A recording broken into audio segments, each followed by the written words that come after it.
Welcome to the Worthy House, where we offer reality focused writings on a variety of topics, often on history, politics, and, in general, on human flourishing in a post liberal future. I am Charles, the maximum leader of the Worthy House. Today we're reviewing How Democracies Die by Stephen Levitsky and Daniel Ziblatt. This may be the worst well-written book I have ever read. That is, most awful books are bad in their writing, bad in their organization, bad in their reasoning, and bad in their typesetting. No such badness is evident here. How Democracies Die hits all the points it intends to, and reads crisply and smoothly. But it is ruined by a meta-problem, its utter cluelessness and total lack of self-reference. The authors, Stephen Levitsky and Daniel Ziblatt, are very much like the Ken doll in the Toy Story movies, vain, preening, and, most of all, utterly unable to realize not that the joke is on them, but that they themselves are the joke. This is the last book I am reviewing of a spate of recent similar books. I am glad to reach the end, and this book is the right capstone, since it exemplifies its genre and is also the one that has gotten by far the most attention. All these books were inspired by Trump's election, and they all take as their theme that Trump represents, or heralds, an erosion of democracy. What such erosion is, to what degree erosion is occurring, and what should be done about it, are the main axes of difference among these books. But they are all variations on the Shire's warning bell in Tolkien's Lord of the Rings. Fear, fire, foes, awake, or get woke, at least. Before I trash this book, let's talk about its skeleton, the framework of analysis it offers. Levitsky and Ziblatt are a typical modern type. The left-wing academic ensconced in the left-wing ecosystem, in this case as professors of government at Harvard. Is government an actual department nowadays? Weird. The Dust Jacket says they've written for both the New York Times and Vox, which tells you pretty much what you need to know about their background and approach, that they treat these two publications as comparable and both worthy of mention. They are leftist popularizers and chasers after the crowd. Sorry, I'm trashing the book, or at least the authors, when I said I'm not up to that yet. It is just so hard not to do.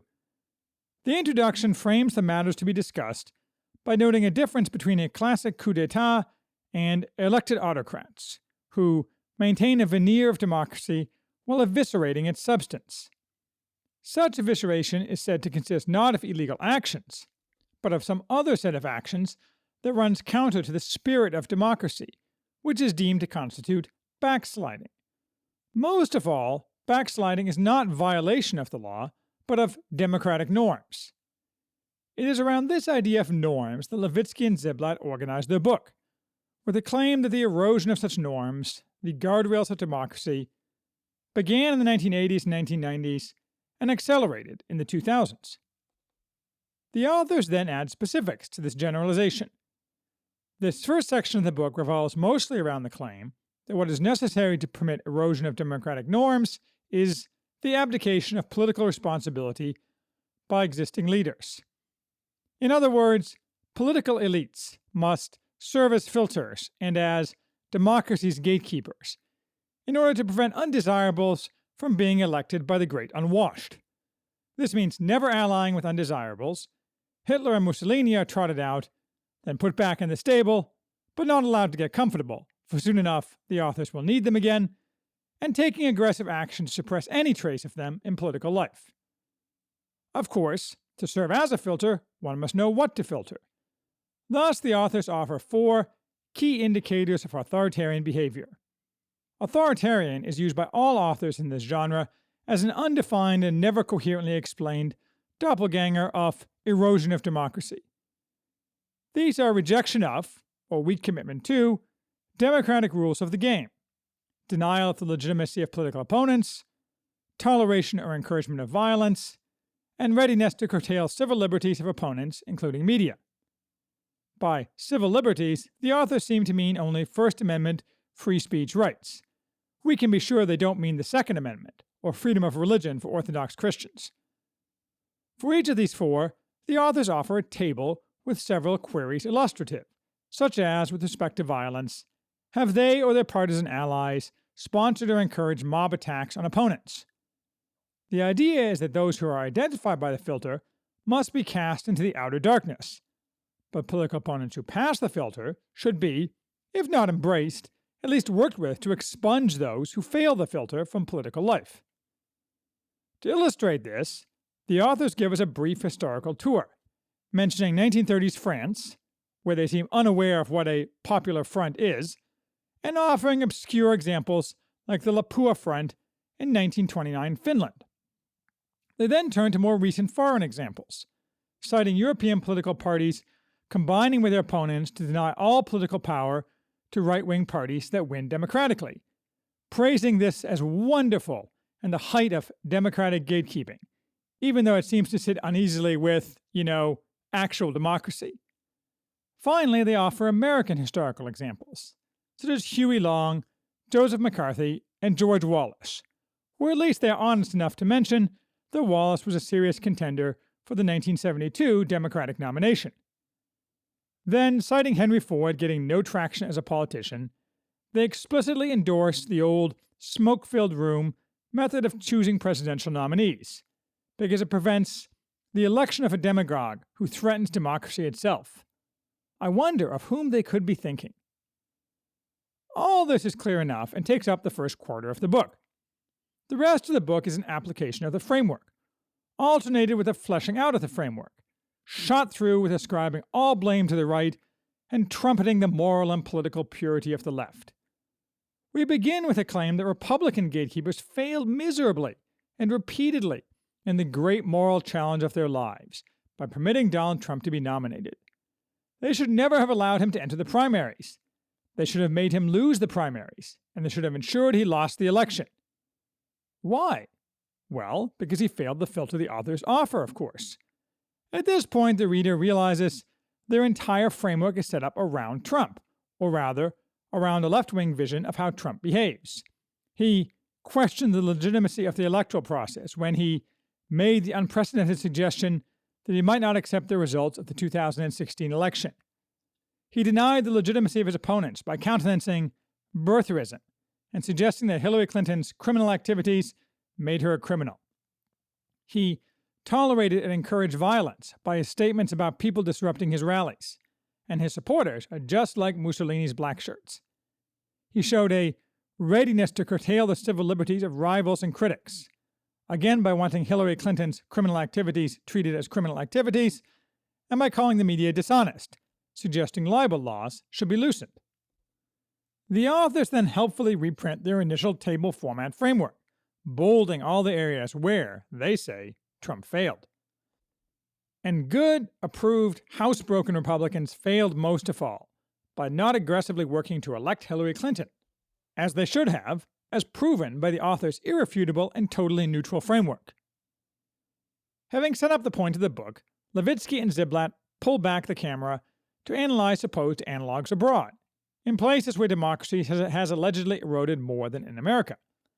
We start with Alberto Fujimori, and Hugo Chavez is mentioned. He serves as a foil in this book to show that the authors have found a leftist regime they claim not to like. But mostly we get a discussion of referees. The authors mean various agencies with the authority to investigate and punish wrongdoing by both public officials and private citizens, including the judicial system, law enforcement bodies, and intelligence, tax, and regulatory agencies. In democracies, such institutions are designed to serve as neutral arbiters. If a politician controls the referees, that is, he can get away with things he should not be able to get away with. By this, Levitsky and Ziblatt do not mean Barack Obama's subversion of the rule of law or the FBI and the Justice Department being turned into a bludgeon against Republicans. Oh no. They mean men like Viktor Orban in Hungary, who dared to replace civil servants and other nonpartisan officials and replace them with loyalists. This is the crux of this book's cluelessness. The authors appear to actually imagine that the referees, the civil servants, the employees of the federal government, who are a left-wing monolith voting and donating greater than 90% Democrat, are neutral. They think the American press, also utterly dominated by the left, is neutral. They think that the formerly communist-dominated judiciary in Hungary and Poland is neutral. For the authors, dominance by the left is natural and immutable, and any attempt by voters to elect people who erode the dominance of the left is an attack on democracy. What they mean by democracy, in other words, is merely a permanent global stranglehold by the left on power. Erosion of the left's power is therefore ipso facto erosion of democracy. There are thus two keys to all the analysis in How Democracies Die. The first is that anybody in power who is on the left is neutral and professional. The second is that any time government, the press, business, or any other organ of influence is dominated by the left, it's awesome, tasty, full democracy. Through this prism, you can see that any power the right has is always biased, unprofessional, and the opposite of tasty democracy. Similarly, any bad behavior by the left, e.g., illegally weaponizing the IRS or the judiciary system to suppress conservative groups and votes, is irrelevant and not worth mention. Once you have those keys, you can write the rest of the book yourself. Though why you would want to so beclown yourself, I don't know. Doubtless seeing the transparency of their bias, though never acknowledging it in any way, the authors next try to insulate themselves by crying Hitler and talking about suppression of the black vote in the South, by Democrats historically, but never mind. We could talk about how the Nazis destroyed the Prussian Reichsstadt. We could talk about the Spanish Civil War, how the parties there failed to recognize that our political rivals are decent, patriotic, law-abiding citizens, and bad things resulted. Levitsky and Ziblatt alternate between calling for civility and comity and excoriating anyone who doesn't work actively for left hegemony as a racist and Nazi. Necessarily, therefore, by decent and patriotic Republicans, the authors mean exclusively those Republicans who work as gatekeepers, which is to say, those who work to elect Democrats or liberal Republicans who don't contest left hegemony. All others must be excluded from political life, no matter how many votes they get. And let's not forget that John McCain, now praised by liberals, when he was actually running for president, was slandered as a hateful racist and disgusting human being.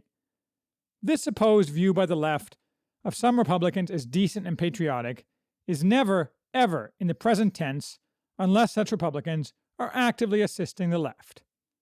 The reader gets bored. The reality is that if you apply the author's framework, it actually applies much better to suggest that the left is eroding democracy by their own terms. Let's take just one of their four key factors: toleration or encouragement of violence. Supposedly, because Trump suggested that people disrupting his alleys be beat up, not that any were, he fails this factor. Nowhere mentioned are events such as when Trump had to cancel rallies because of the mass violence threatened by the left against his supporters, violence openly organized by elected Democrats and their allies and pressure groups. Nowhere mentioned are the hundreds or thousands of incidents of actual violence during and since the election against Trump supporters merely minding their own business in the street.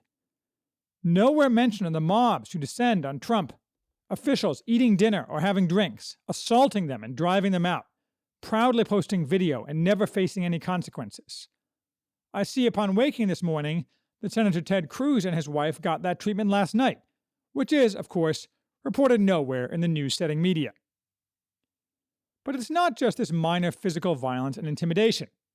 Let's review the past few weeks' headlines. Not, of course, in the news-setting media, which had small squibs on these at most, but on conservative media. Suspect tries stabbing Republican candidate. Mass shooting tweet threatens Trump hotel event. Secret Service probes actress calling for Trump assassination. Wyoming GOP office set on fire. Conservative columnist goes into hiding after rape, death threats. There are, of course, no equivalent headlines for any targeted people on the left. I went looking for them, but I didn't really need to, since even a single solitary equivalent will be splashed in banner headlines across all news media for days, if not weeks. The reality is that the Trumpian violence that the authors claim exists was isolated events and boastful talk by Trump. nothing at all compared to anti-Trump violence during and after the campaign, and that any minor Trumpian violence was responsive to attacks on Trump, not the coordinated campaign of mass intimidation to which all Trump supporters were and are now subjected. And, of course, let's not forget mass murderer wannabe James Hodgkinson, flushed down the memory hole after he tried to assassinate the entire Republican congressional leadership in 2017. Do Levitsky and Ziblatt think with a straight face that if a conservative had tried to assassinate the entire Democratic congressional leadership and nearly succeeded, we would not still now, every single day, be reminded multiple times in every major news outlet? If they think otherwise, they are liars or insane. Yet Hodgkinson's name and actions are never mentioned today. He's certainly not mentioned in this book. I just did a Google News search for his name. Off the top 5 results, the first is an article from the world-bestriding Waterways Journal, noting the NOLA Propeller Club, a boat organization in New Orleans, honoring Steve Scalise, whose district they're in, which mentions Hodgkinson briefly as background to Scalise's life. The second is an article from the left-wing group Think Progress, about a recent domestic violence incident, claiming the domestic troubles explain most mass shootings, which in passing ascribes Hodgkinson's shooting to the same reason, without any evidence. The third and fifth are from conservative blogs. The fourth is a news squib from the famous Cosmetics Business magazine, announcing that Frankenchemie becomes Surfachem Deutschland, and giving a different James Hodgkinson as the press contact. You get the idea, or rather, you get the reality, as opposed to Levitsky's and Ziblatt's fantasies. That's just one of the framework items that, if properly parsed, shows the opposite of the author's claims. I could do the same with the others. What is the entire resistance but an attempt to deny the legitimacy of political opponents? But I want to shift the view back from America a bit, as the authors intermittently do as well, because this demand that democracy be equated with left hegemony is a universal demand among the global ruling classes today, which must be a clue to something. Totally aside from Levitsky and Ziblatt, we can examine a recent lengthy article in The Atlantic by Anne Applebaum, a famous expert on the Soviet Union and Eastern Europe, no leftist, but definitely a member in good standing of the globalist elite. It is called A Warning from Europe. The worst is yet to come. We are not being warned of the Muslim invasion, or looming demographic disaster, or even of more mundane, say environmental problems. No, the warning is that recent events in the United States follow a pattern Europeans know all too well. That pattern is that formerly reliable contributors to left hegemony have betrayed their masters and voted to support the right, including, gasp, people that Applebaum knew, trusted, and even socialized with. The focus is on Poland. I've eviscerated the claims of creeping authoritarianism there elsewhere, and Applebaum adds nothing that counters my evisceration, though she does add the new claim that conservatives are hiring incompetents, but when leftists get a job, it is only ever on merit, so quality is going down. To be fair, though, at least Applebaum admits she is personally biased by her husband's expulsion from what is now the ruling party in Poland, the Law and Justice Party. All Applebaum manages to demonstrate is that, once again, when Democrats elected on the right legally use the mechanisms of power to erode left, or here, more properly, ex-communist dominance, they are accused of, through a neat inversion, being anti-democratic, a term which is conveniently never defined. Also never defined are other terms Applebaum uses for democratically elected European conservatives, such as illiberal. No, what we get is a long cry that vague horrors are descending because democracy is being perverted by allowing people to choose for whom they wish to vote.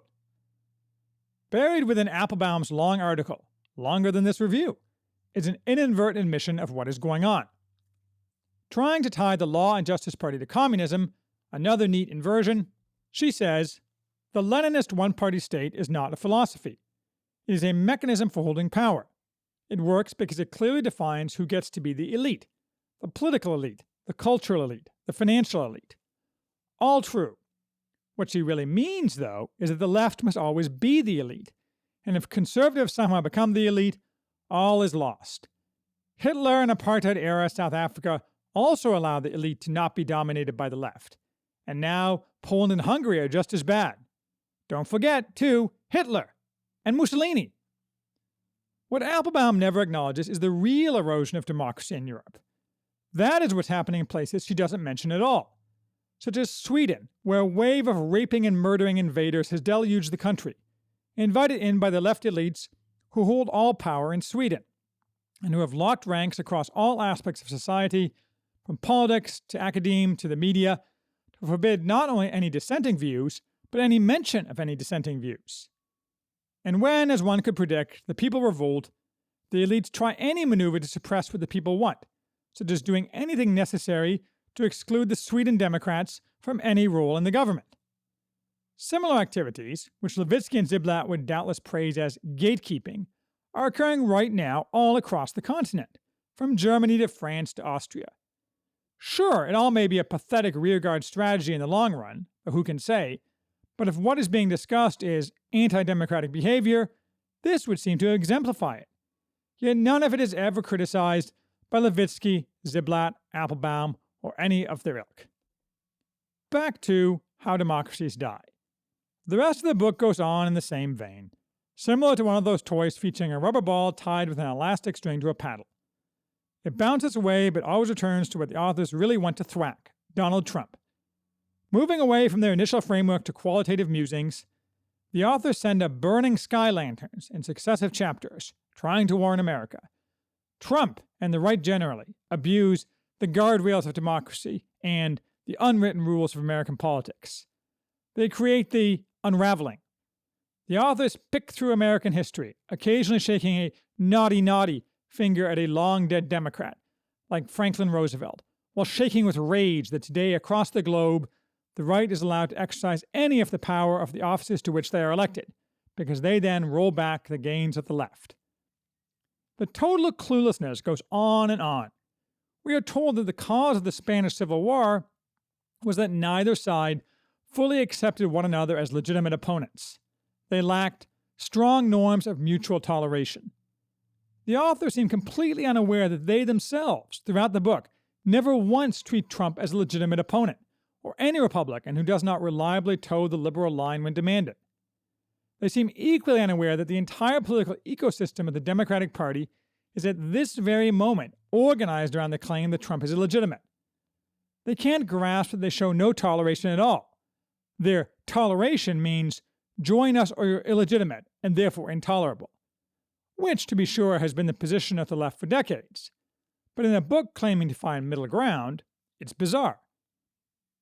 Levitsky and Ziblatt insist democracies need institutional forbearance, the opposite of which is to exploit one's institutional prerogatives in an unrestrained way. Naturally, Trump and Republicans are guilty. For this proposition about the importance of forbearance, they rely heavily on constitutional scholar Mark Tushnet.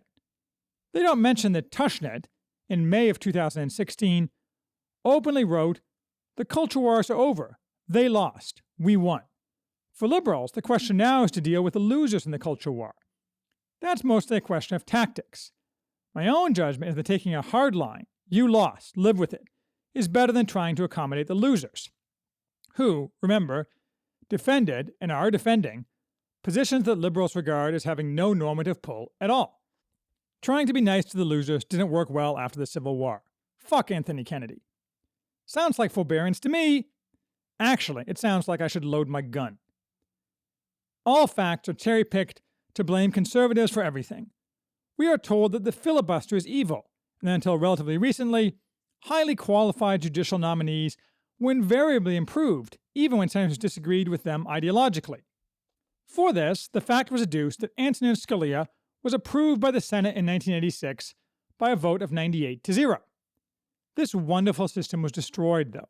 Not, however, by the vicious campaign waged by the Democrats against Robert Bork in 1987, which has been duplicated and ramped up every time a Republican has nominated a conservative since, no doubt because nothing succeeds like success, and which has reached its logical end this week in the Brett Kavanaugh nomination.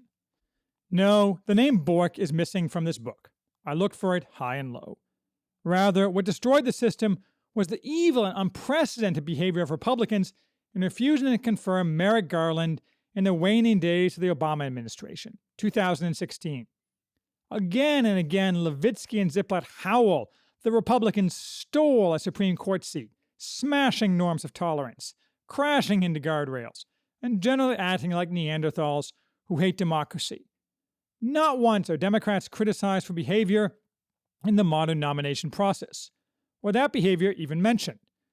Nor do the authors note that the Republicans were merely implementing with Garland a process that had first been suggested by Vice President Joe Biden in 1992, when George H.W. Bush might have been able to make a nomination in the final days of his administration, the so-called Biden rule. No, once again, only conservatives are responsible for everything bad. Anyway, I could fill 20 pages with examples of lies and partial facts, all of which inevitably absolve the left of any bad behavior. Every single thing bad about American politics is wholly the responsibility of the right. That is, any Republican or conservative who dares to challenge the hegemony of the juggernaut of the left. Richard Hofstadter is excavated, yet again, to claim that conservatives are haters who are paranoid racists with status anxiety. Is that supposed to be an example of toleration? I could fill another 20 pages with specific examples of behavior far, far worse and far earlier in time by the left that Levitsky and Ziblatt ascribe solely to the right. But I am tired, it is late, and you get the idea. This book is an atrocious, hate-filled rant, and emblematic of why we are, ourselves, on the path to the Spanish Civil War. Let me pause for breath and note a non-political problem with this book. That's that the authors don't understand the actual structures of law beyond the 9th grade level. Well, maybe the AP 9th grade level. For example, administrative agencies, those organs of left domination of the entire federal government, are nowhere mentioned. You cannot understand how government actually works if you think Congress has much to say about anything.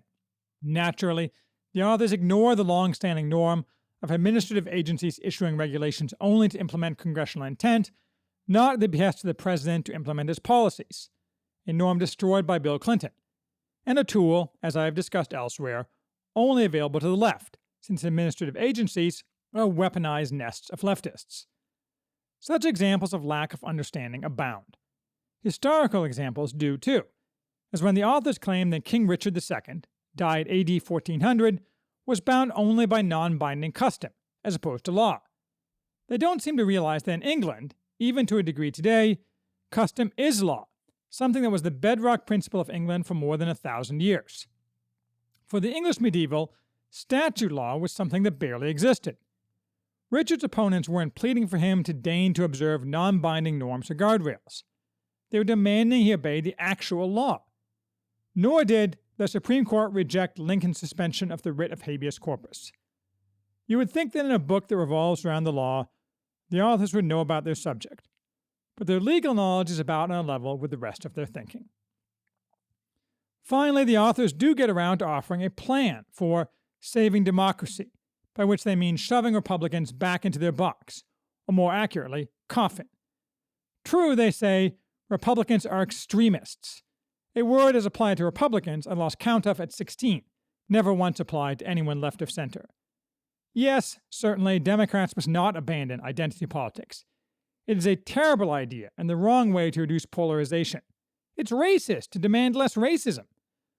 Instead, what we need to save democracy is a coalition where a subset of conservatives, namely evangelicals and business people, join the left to keep the left in power, while the left agrees not to emphasize their ongoing and never-ending demands for more abortion and higher taxes, though, of course, in no way offering their new allies any actual concessions in actual policies. Blah, blah. For some reason, this kind of plan is beloved of leftists horrified at the erosion of the power of the left, never calling for any actual compromise, just suggesting some lying lip service to hoodwink conservatives and soothe their stupid fears. The classic example of this is Joan Williams' 2017 White Working Class. But there are many, and I have never seen a counterexample where any actual compromise, any at all, from the left is offered. Fooling nobody, this is just a demand that enough conservatives betray their principles to keep the left in power in a democracy, because, don't you know, if the left is no longer in power, it's not a democracy. So conservatives need to buck up to save our democracy. What piffle. On one thing at least, though, I agree with Levitsky and Ziblatt. American democracy is in its death throes. Unlike them, I don't really care about democracy, and think democracy, in the sense of universal suffrage, is probably fortunately headed for the trash heap. Mine is a coherent, if, for now, minority position. What's not a coherent position is saying you love democracy and want to save it, but only the type of democracy that results in power for people you agree with. I have no doubt that norms of mutual toleration and so forth have broken down, and that is unfortunate in a polity. Sure, it's really the fault of the left, but whosoever's fault it is no way to run a society, and no possible way to run a society. We see this today in the Kavanaugh nomination. Obviously, his accusers are liars, just as water is wet, cui bono. But aside from that, you can't run a functioning polity when reality, evidence, and truth are no longer allowed to have any role in politics at all.